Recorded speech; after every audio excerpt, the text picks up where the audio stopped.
নিজের হাতে embroidery hop frame বানিয়ে বান্ধবীকে গিফট করলাম। এটা আমি মাত্র 4 ঘন্টার মধ্যে তৈরি করেছি। চলুন এটা কিভাবে তৈরি করলাম আপনাদের সাথে শেয়ার করি। তো প্রথমে এটা তৈরি করতে লাগবে একটা চাক বা আর লাগবে কিছু সুতা, সাদা কাপড় এবং কিছু টুকরো কাপড়। প্রথমে আমি একটি খাতার মধ্যে কিছু ডিজাইন করে ফেললাম, তারপর কাপড়। দেন আমি কালার সিলেক্ট করলাম যে কোন কালারের সাথে কোনটা দেব। দেন আমি সিলেক্ট করলাম কালো সুতা দিয়ে এই লেখাগুলো ডিজাইন করব। তাই আমি কালো সুতা নিয়ে নিয়েছি ডবল করে। দেন আমি নিচ থেকে সুই তুলে এবং ব্যাক স্টিচ ফুট দিয়ে এই সেলাইগুলো করে নেব। আপনারা ভালো করে এই ভিডিওর দিকে লক্ষ্য করলে বুঝতে পারবেন কেমন করে আমি এটা সেলাই করেছি।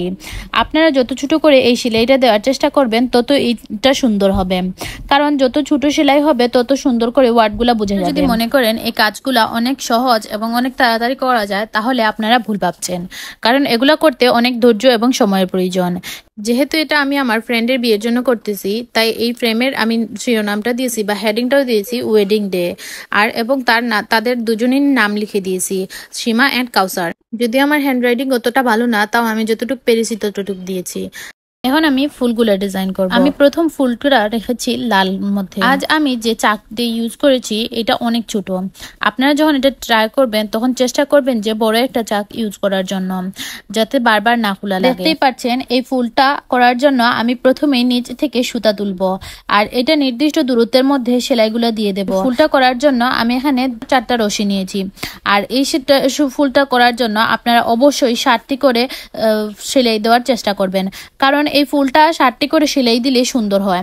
আর আপনারা একটু খেয়াল করলেই দেখতে পারবেন আমি কিভাবে প্রথমে উপর দিক থেকে নিচের দিকে তুলতেছি, আর লাস্ট যখন আমি সুতাটা তুলবো তখন এটা পুরোটা রাউন্ড করে উপর দিকে সুতাটা রাখবো, আর পুরোটা রাউন্ড করে তারপর সেলাই করে দেব। আর দেখতেই পাচ্ছেন আমি একটা উপরে একটা নিচে, একটা উপরে একটা নিচে করে এরকম করে সেলাই করব। আপনারা যদি ভিডিওটা ভালো করে লক্ষ্য করেন তাহলে অবশ্যই এটা বুঝতে পারবেন। আর আপনারা কে কে এটা বুঝতে পেরেছেন অবশ্যই আমাকে কমেন্ট করে জানাবেন। আমি অবশ্যই আপনাদের কমেন্টের উত্তর দেওয়ার চেষ্টা করব। আর ভিডিওটা যদি আপনাদের ভালো লাগে তাহলে অবশ্যই লাইক, কমেন্ট, শেয়ার করবেন এবং ফলো দিয়ে রাখবেন।